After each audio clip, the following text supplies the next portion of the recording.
Bonjour, c'est Gus de Gus Co. Aujourd'hui, je vais vous expliquer très brièvement les règles de Nation parues chez Istari en français à la fin de l'année 2013. Voilà, alors rapidement, on a un plateau de jeu avec dès le départ des cartes qui sont déjà imprimées sur le plateau. Et puis au tout début de la partie, au tout début de chaque manche, on va placer des cartes voilà, sur le plateau commun. Ces cartes ont un coût indiqué ici, donc une pièce d'or pour toutes ces cartes sur cette ligne, 2 et 3. À son tour, on va pouvoir faire une des trois actions possibles. L'une des actions, évidemment, ça va être de pouvoir acheter une des cartes. Donc, par exemple, voilà, j'achète cette carte ici, je paye 1 et je la place. Donc, ça, c'est une merveille, c'est une carte brune. Donc, je vais la placer sur mon plateau merveille. Et donc, ça va être une des merveilles que je vais pouvoir construire. Comment la construire? Ça, c'est la deuxième possibilité.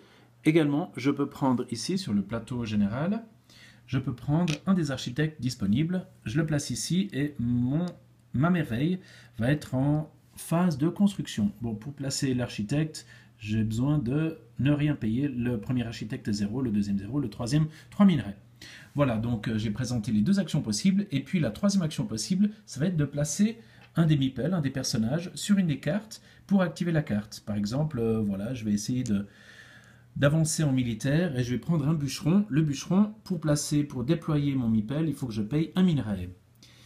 Voilà, donc chacun effectue une action à son tour. Quand un joueur passe, il arrête de jouer, on continue jusqu'à ce que tous les joueurs ont passé. Et à ce moment-là, on va procéder à la phase de production. La phase de production, donc, mettons, voilà, j'ai placé mes différents meeples ici. À la phase de production, on va regarder les petits ronds.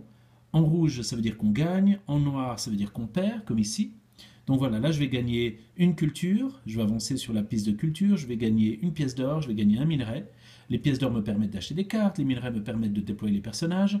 Ici, j'avance dans le militaire. On voit ici le militaire, on est à 2. Par contre, je vais devoir nourrir mon bûcheron. Salaud, il mange beaucoup. Donc je vais devoir perdre une nourriture. Voilà, on joue comme ça 8 tours, et à la fin des 8 tours, on fait le décompte des points. Donc le décompte des points de ces merveilles. Si cette merveille était construite, je gagne 2 points ici, comme on le voit. Je fais n'importe quoi. Voilà, 2 points. On voit 2 points. Oui, on voit 2 points. Et puis également, les points de victoire, s'il y a des meeples posés dessus. Donc là, je gagnerai un point de victoire parce qu'il y a un meeple dessus, etc. pour la suite. Voilà, bonne partie.